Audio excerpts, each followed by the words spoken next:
നാരായണം നമസ്കൃത്യ നരം ചൈവ നരോത്തമം ദേവീം സരസ്വതീം വ്യാസം തഥോ ജയമുദീരയേ. ശ്രീമദ് ഭഗവത്ഗീതയിലെ സാംഖ്യയോഗത്തിലെ ശ്ലോകങ്ങളാണ് നമ്മൾ മനസ്സിലാക്കിക്കൊണ്ടിരിക്കുന്നത്. അർജുനന് ആത്മീയ തലത്തിലേറ്റ വിഷമതകളെ മാറ്റി കർമ്മതലത്തിലേക്ക് കൊണ്ടുവരാനാണ് ഭഗവാൻ ശ്രമിച്ചുകൊണ്ടിരിക്കുന്നത്. നമുക്ക് തുടർന്നുള്ള ശ്ലോകങ്ങളിലേക്ക് പോകാം. ശ്രീമദ് ഭഗവത്ഗീത സാംഖ്യയോഗം ശ്ലോകം 37.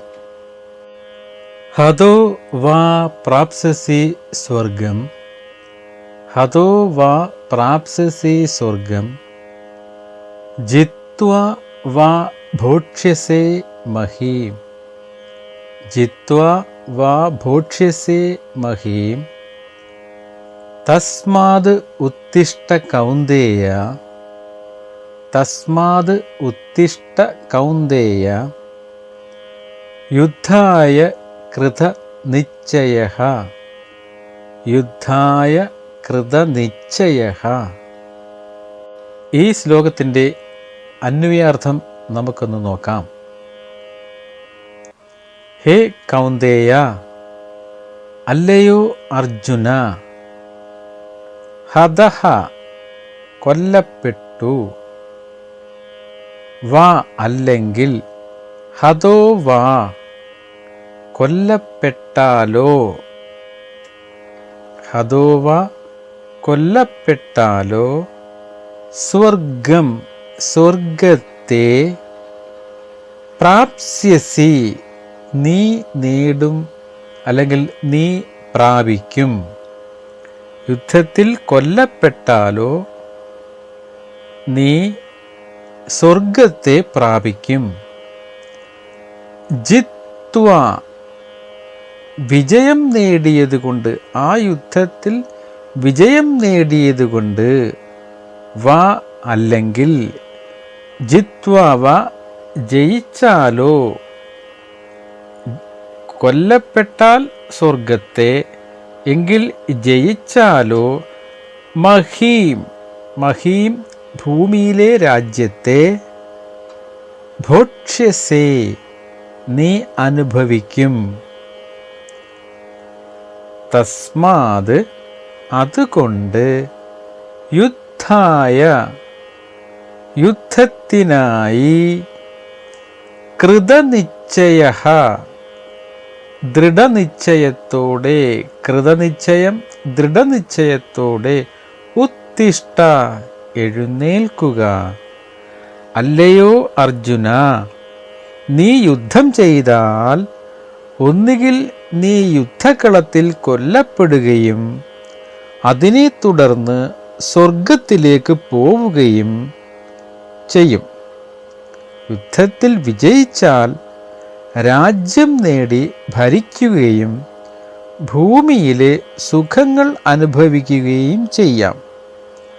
രണ്ടായാലും കുന്തിപുത്ര, ദൃഢനിശ്ചയത്തോടെ നീ യുദ്ധത്തിനായി എഴുന്നേൽക്കുക. ഭഗവാൻ പറയുകയാണ്, യുദ്ധം ചെയ്യുമ്പോൾ നീ മരണപ്പെട്ടാൽ അനായാസേന നിനക്ക് അമരത്വം ലഭിക്കും. അതുകൊണ്ട് ഇതേപ്പറ്റി കൂടുതലൊന്നും ആലോചിക്കേണ്ട, എഴുന്നേൽക്കുക, വില്ല് കയ്യിലെടുത്ത് ധീരമായി യുദ്ധം ചെയ്യുക. കർത്തവ്യങ്ങൾ നിർവഹിക്കുന്നവൻ്റെ എല്ലാ പാപങ്ങളും മറ്റുപോകുന്നു. പിന്നെങ്ങനെയാണ് നിന്റെ മനസ്സിൽ പാപഭയം വന്നുകൂടിയത്? വള്ളത്തിൽ കയറി നദി കുറുകെ കിടക്കുന്നവൻ എങ്ങനെയാണ് മുങ്ങിച്ചാകുമെന്ന് പറയുന്നത്? അല്ലെങ്കിൽ വിഷം കലർന്ന അമൃത് കുടിക്കുന്നവൻ നിശ്ചയമായും മരിക്കും. അതുപോലെ ലാഭേച്ഛയോടുകൂടി കർമ്മം ചെയ്താൽ പാപം ചെയ്യുന്നതിന് ഇടയാകും. അതുകൊണ്ട് അല്ലയോ പാർത്ഥ, ഒരു കർത്തവ്യമെന്ന നിലയിൽ മാത്രം നിസ്വാർത്ഥമായും ധീരമായും യുദ്ധം ചെയ്താൽ അത് പാപകരമല്ല. ഇഷ്ടങ്ങളോ അനിഷ്ടങ്ങളോ ഫലമോ മാറ്റിവെച്ചുകൊണ്ട് ഒരാൾ തൻ്റെ കർത്തവ്യം ചെയ്തുകൊണ്ടേയിരിക്കണം. തൻ്റെ ഉത്തരവാദിത്വത്തിൻ്റെ ഫലമായി ഉണ്ടാകുന്ന 2 മാർഗങ്ങൾ ഭഗവാൻ അർജുനനോട് വിശദീകരിക്കുന്നു. അർജുനൻ ജയിച്ചാൽ ഭൂമിയിൽ ഒരു രാജ്യം അവകാശമാകും. തൻ്റെ കർത്തവ്യത്തിനിടെ മരിച്ചാൽ അവൻ സ്വർഗീയ മണ്ഡലങ്ങളിലേക്ക് കയറും. നമ്മുടെ പ്രവൃത്തികൾ നമ്മുടെ സ്വധർമ്മവുമായി അല്ലെങ്കിൽ ഉത്തരവാദിത്വവുമായി ബന്ധപ്പെട്ടിരിക്കുന്നിടത്തോളം കാലം നിഷ്ക്രിയത്വത്തെക്കാൾ അല്ലെങ്കിൽ നീട്ടിവയ്ക്കുന്നതിനേക്കാളും പ്രവർത്തനമാണ് അഭികാമ്യമെന്ന് കൃഷ്ണൻ പറയുന്നു. നമ്മുടെ ഉത്തരവാദിത്വങ്ങൾ പാലിച്ചുകൊണ്ട് പ്രവർത്തിക്കുന്നതിൻ്റെ ഫലം എപ്പോഴും അനുകൂലമായിരിക്കും. അദ്ദേഹത്തിൻ്റെ ഉപദേശം അനുസരിക്കുന്നതിൻ്റെ ഗുണങ്ങൾ കൃഷ്ണൻ ഊന്നിപ്പറയുകയാണ്. അർജുനൻ കൊല്ലപ്പെട്ടാൽ സ്വർഗത്തിൽ പോകും. ഇതാണ് ഏറ്റവും മോശമായ സാഹചര്യം. അവൻ ജയിച്ചാൽ ഭൂമിയെ ആസ്വദിക്കുവാൻ കഴിയും. കൃഷ്ണൻ അർജുനനെ അവൻ്റെ കാര്യകർമ്മത്തിലോ പരിമിതമായ ഉത്തരവാദിത്വത്തിലോ ശ്രദ്ധ കേന്ദ്രീകരിക്കാൻ ഉപദേശിക്കുന്നു. ഇതാണ് പ്രവർത്തനത്തിൻ്റെ ആത്യന്തികമായ തലം. നിസ്വാർത്ഥ പ്രവർത്തനം അതാണ്. നിങ്ങൾ ഇഷ്ടപ്പെടുന്നോ ഇല്ലയോ എന്ന് പരിഗണിക്കാതെ തന്നെ നിങ്ങളുടെ പ്രവർത്തനങ്ങളുടെ ഫലത്തെ ആശ്രയിക്കാതെ നിങ്ങൾ ചെയ്യേണ്ടത് ചെയ്യുക. ഒരു സന്യാസി അല്ലെങ്കിൽ ത്യജിച്ച വ്യക്തി ഈ രീതിയിൽ നിർവചിക്കപ്പെടുന്നു. നിങ്ങളുടെ ദൈനംദിന ജോലി ചെയ്യുമ്പോഴും സാക്ഷാത്കാരത്തിൻ്റെ ലക്ഷ്യം മനസ്സിൽ സൂക്ഷിക്കുക. നിങ്ങളുടെ ഇഷ്ടങ്ങളും അനിഷ്ടങ്ങളും നിങ്ങളെ നയിക്കുന്നിടത്തോളം കാലം നിങ്ങൾ വിജയിക്കാത്തവരും അസംതൃപ്തരും ആത്മീയമായി അധപ്പതിച്ചവരും ആയിരിക്കും. ഉന്നതമായ ഒരു ആദർശത്തിനായി സമർപ്പിക്കപ്പെട്ട ഒരു പ്രവൃത്തി പൂർണ്ണ ഹൃദയത്തോടെ നിർവഹിക്കുന്നതിലാണ് സന്തോഷം കണ്ടെത്തുന്നത്. നമ്മുടെ ബോധത്തിൽ നിന്ന് ഫലവും ആഗ്രഹവും നീക്കം ചെയ്താൽ മാത്രമേ നമുക്ക് കുറ്റമറ്റ പ്രവൃത്തി നേടാൻ കഴിയൂ. നമ്മുടെ മനസ്സ് സമ്പൂർണമായ പ്രവർത്തനത്തിൽ കേന്ദ്രീകരിക്കണം. അപ്പോൾ ഫലത്തിൻ്റെ കാര്യത്തിൽ സംശയമില്ല. നമ്മൾ എന്തെങ്കിലും ചെയ്യുന്നതിനിടയിൽ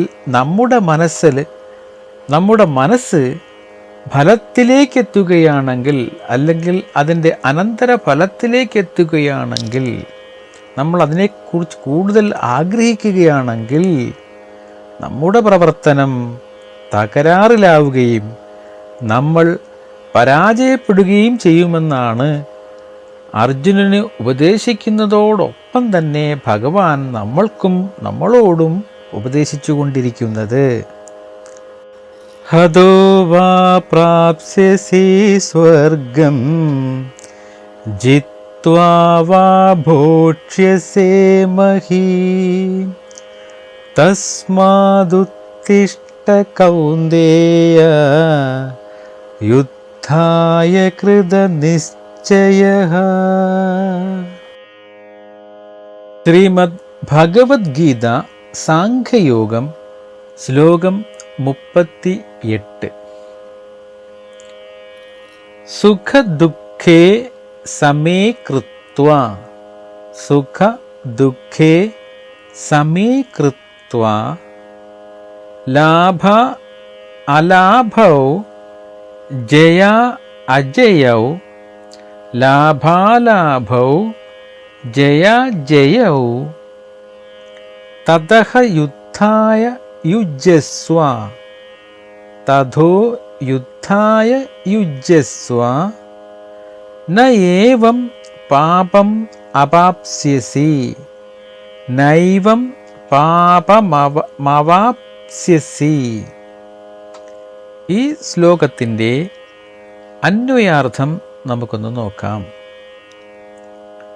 സുഖ ദുഃഖേ, സുഖദുഃഖങ്ങളെ, സമേ സമമായി, കൃത്വ ചെയ്ത് വിചാരിച്ച്, സമേ കൃത്വ സമമായി വിചാരിച്ച്, സുഖവും ദുഃഖങ്ങളും സമമാണെന്ന് വിചാരിച്ച്, ലാഭാലാഭൗ, ലാഭവും അലാഭവും, ലാഭം അലാഭം ലാഭനഷ്ടങ്ങളെയും, ജയ ജയൗ ജയ അജയ ജയാപരാജയങ്ങളെയും, ജയത്തെയും പരാജയങ്ങളെയും, സമൗ കൃത്വ സമമായി ചെയ്ത്, സമേ കൃത്വ സമൗ കൃത്വ സമമായി ചെയ്ത്, തദഹ അതിൻ്റെ ശേഷം, യുദ്ധായ യുദ്ധത്തിനായിക്കൊണ്ട്, യുജ്യസ്വ സന്നദ്ധനാകുക, തതഃ യുദ്ധായ യുജ്യസ്വ അതിനുശേഷം യുദ്ധത്തിനായിക്കൊണ്ട് സന്നദ്ധനാവുക, ഏവം ഇപ്രകാരം നിശ്ചയത്തോടു കൂടിയാണെങ്കിൽ, ഇപ്രകാരത്തിലുള്ള നിശ്ചയത്തോടു കൂടിയാണെങ്കിൽ, പാപം പാപത്തെ ന അവാപ്സ്യസി നീ പ്രാപിക്കുകയില്ല. സുഖദുഃഖങ്ങളെയും ലാഭനഷ്ടങ്ങളെയും പരാജയങ്ങളെയും സമമായി വിചാരിച്ചുകൊണ്ട് നീ യുദ്ധത്തിനായി ഒരുങ്ങുക. അങ്ങനെയാണെങ്കിൽ നിനക്ക് പാപം ഉണ്ടാവുകയില്ല, നീ പാപത്തെ പ്രാപിക്കുകയില്ല അർജുന. നീ കീർത്തിയെ ആഗ്രഹിക്കുന്നുവെങ്കിൽ ഫലത്തിൽ സങ്കല്പം കൂടാതെ യുദ്ധം ചെയ്തു കൊള്ളുക എന്ന് ഉപദേശിക്കുന്നു.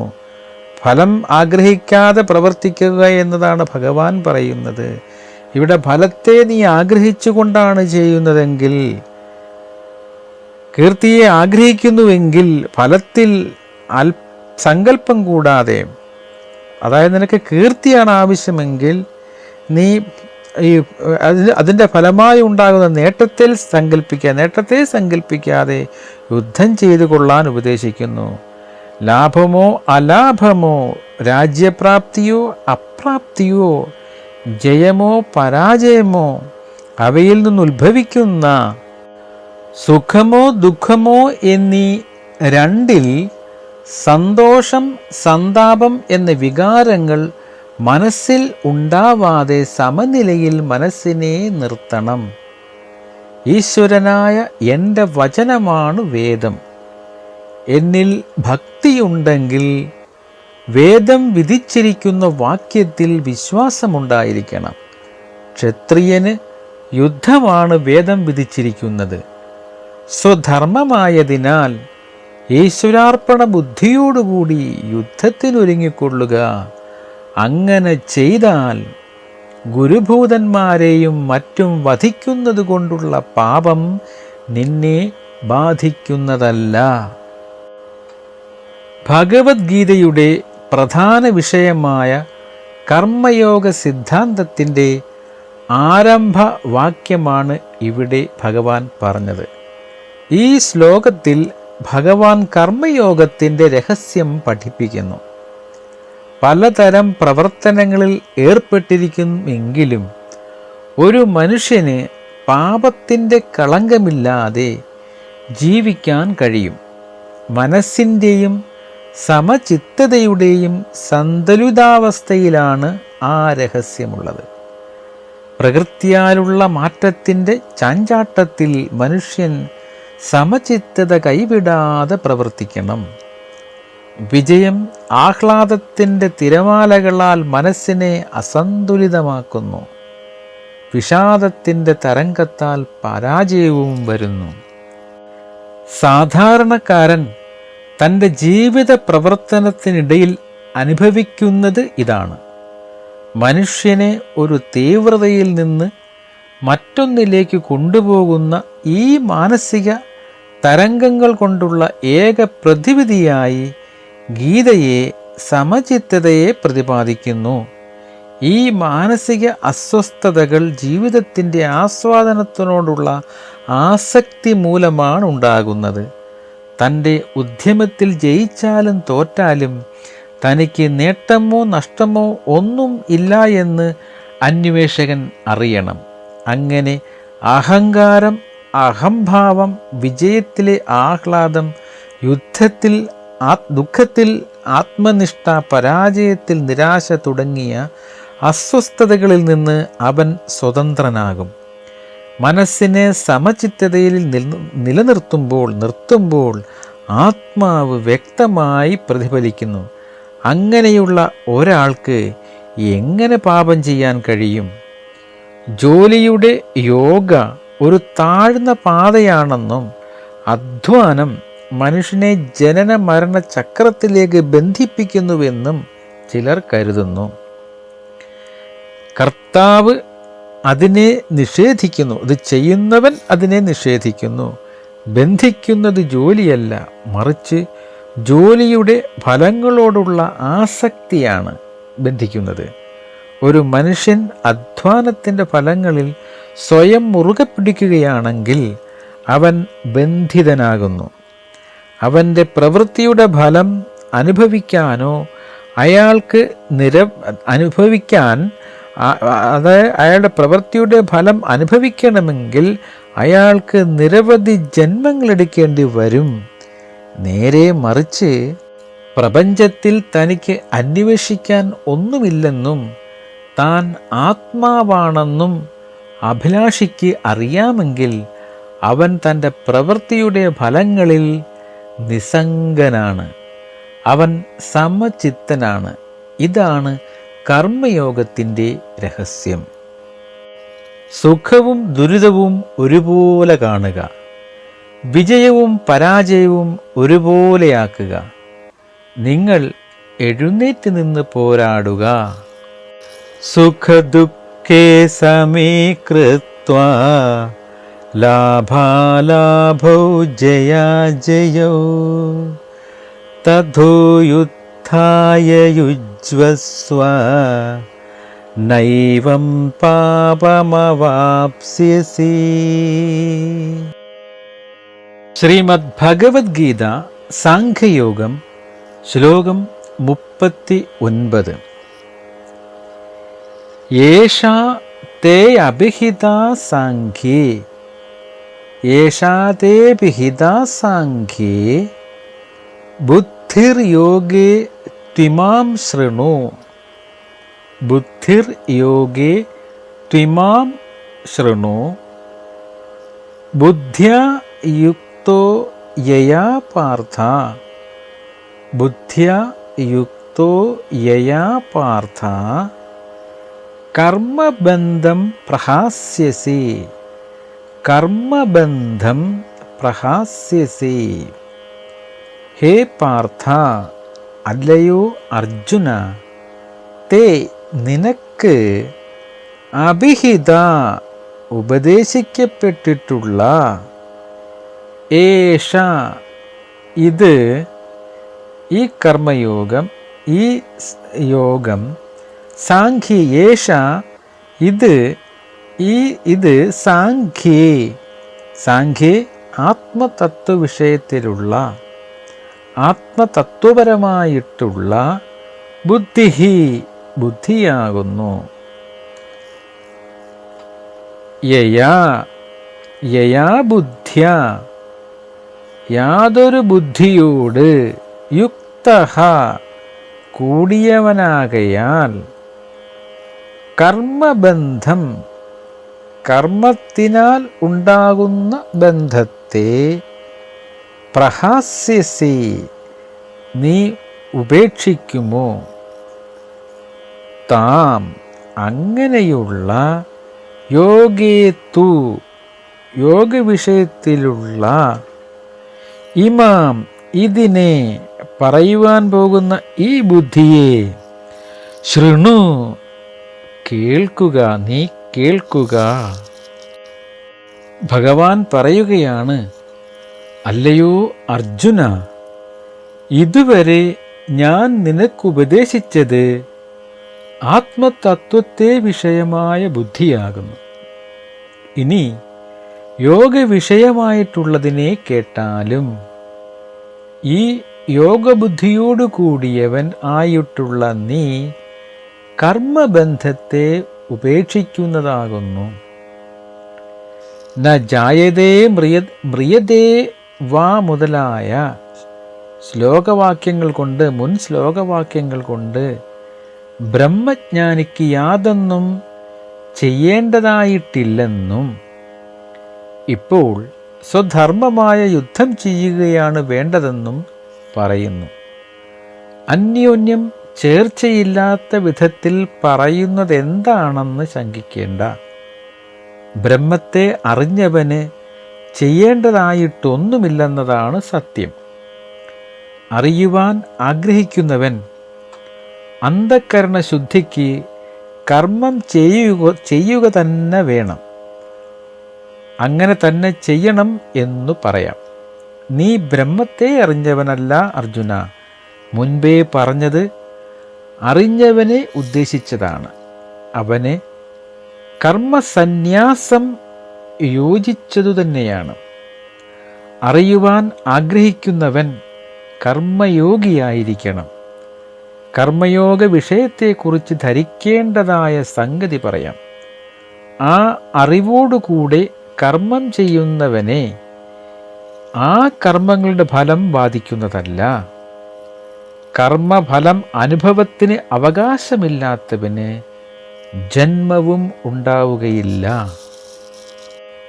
ഹേ അർജുന, ആത്മയെക്കുറിച്ചുള്ള സാഖ്യയോഗയുടെ അറിവാണ് ഇതുവരെ പറഞ്ഞു കേൾപ്പിച്ചത്. ഇപ്പോൾ കർമ്മയോഗത്തെക്കുറിച്ചുള്ള അറിവ് നീ കേൾക്കൂ. ജോലി ചെയ്യാനും ജോലിയുടെ ഫലങ്ങളിൽ നിന്ന് മുക്തനാകാനും ജോലിയുടെ രഹസ്യത്തെക്കുറിച്ച് സൂക്ഷ്മമായ ധാരണ ആവശ്യമാണ്. അത്തരം ധാരണയെ ബുദ്ധി എന്ന് വിളിക്കുന്നു. ഈ അറിവ് പിടിച്ചു നിൽക്കുമ്പോൾ മനുഷ്യൻ കർമ്മജ്ഞാനത്തിൽ പിടിക്കപ്പെടുന്നില്ല. അത്തരം ജോലി മനുഷ്യനെ ബന്ധിക്കുന്നതിനു പകരം അവൻ്റെ വിമോചനത്തിനുള്ള ഉപാധിയായി മാറുന്നു. എല്ലാ മനുഷ്യരുടെയും പ്രയോജനത്തിനായി കർമ്മയോഗത്തിൻ്റെ രഹസ്യം ഭഗവാൻ ഇപ്പോൾ വിശദീകരിക്കുന്നു. കർമ്മയോഗയുടെ രഹസ്യം അറിയുന്നതിലൂടെ ഓരോ വ്യക്തിക്കും സ്വന്തം കർമ്മത്തിൻ്റെ പ്രതികരണങ്ങളെ മറികടന്ന് വിമോചനത്തിൻ്റെ ആത്യന്തിക ലക്ഷ്യത്തിലെത്താൻ കഴിയും. യേഷാതേയഭിഹിതാ സാംഖ്യേ ബുദ്ധിർയോഗേ ത്വിമാം ശൃണു ബുദ്ധ്യായുക്തോ യയാ പാർത്ഥ കർമ്മബന്ധം പ്രഹാസ്യസി. ഭഗവത്ഗീത സാംഖ്യയോഗം ശ്ലോകം 40. ന ഇഹ അഭിക്രമ നാശക അസ്തി നേഹാഭിക്രമ നാശോ അസ്തി പ്രത്യവായഃ ന വിദ്യതേ പ്രത്യവായോ ന വിദ്യതേ സ്വൽപം അപി അസ്യ ധർമ്മസ്യ സ്വൽപമഭ്യസ്യ ധർമ്മസ്യ ത്രായതേ മഹതോ ഭയാൽ. ത്രായതേ മഹതോ ഭയാൽ. ഈ ശ്ലോകത്തിൻ്റെ അന്വയാർത്ഥം നമുക്കൊന്ന് നോക്കാം. ഇഹ ഫലാപേക്ഷ കൂടാതെ ഈശ്വരാർപ്പണത്തിനായി ചെയ്യപ്പെടുന്ന ഈ കർമ്മയോഗത്തിൽ, ഈ കർമ്മയോഗത്തിൽ അഭിക്രമനാശഃ അസ്തി. അഭിക്രമനാശഃ അസ്തി.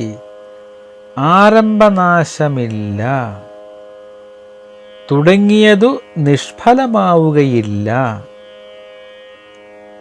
പ്രത്യവായഃ, പ്രത്യവായം എന്ന ദോഷം ന വിദ്യതേ, ഇല്ല. അസ്യ ധർമ്മസ്യ, ഈശ്വരാരാധനാർത്ഥമായിട്ടുള്ള ഈ കർമ്മയോഗത്തിൻ്റെ സ്വൽപ്പം അപി, സ്വൽപ്പമായാലും ചെയ്യപ്പെട്ടിട്ടുള്ള അംശം കുറച്ചു മാത്രമായാലും മഹതഃ, വലുതായ വലിയതായ ഭയാൽ, സംസാര ഭയത്തിൽ നിന്ന് ത്രായതേ, രക്ഷിക്കുന്നു. ഈശ്വരാരാധനാർത്ഥമായിട്ടുള്ള ഈ കർമ്മയോഗത്തിൽ ആരംഭനാശമോ അല്ലെങ്കിൽ പ്രയത്നനാശമോ തുടങ്ങിയതിനെ മുഴുവനാക്കാഞ്ഞാലുള്ള ദോഷമോ ഇല്ല. ഈ നിഷ്കാമമായ കർമ്മയോഗത്തിൻ്റെ സ്വൽപ്പം നാശം കൂടി മഹത്തായ സംസാര ഭയത്തിൽ നിന്നും രക്ഷിക്കുന്നു. മോക്ഷത്തെ ആഗ്രഹിക്കുന്ന ഏതൊരുവനും അന്ധക്കരണ ശുദ്ധിഹേതുവായ നിഷ്കാമ കർമ്മം ചെയ്യണമെന്ന് കാണിപ്പാൻ കർമ്മയോഗത്തെ ഭഗവാൻ പുകഴ്ത്തി പറയുന്നു. ഈ കർമ്മയോഗത്തിൽ ആരംഭിച്ചതിന് നാശമില്ല. കൃഷി മുതലായ വ്യവഹാരം പോലെ നഷ്ടപ്പെട്ടെന്നു വരികയില്ല. അറിഞ്ഞോ അറിയാതെയോ ചെയ്താലും അനർത്ഥം വന്നു ചേരുകയുമില്ല. നിഷ്കാമകർമ്മം ചിത്തശുദ്ധിക്ക് കാരണമാകയാൽ അതിൻ്റെ അല്പമായ അംശവും അത് ചെയ്യുന്നവനെ ജനന മരണരൂപമായ മഹാസങ്കടത്തിൽ നിന്ന് രക്ഷിക്കും. വിവേചനത്തോടെ ചെയ്യുന്ന ഈ കർമ്മയോഗം ശക്തമായ ഒരു ആത്മീയ ശക്തിയാണ്.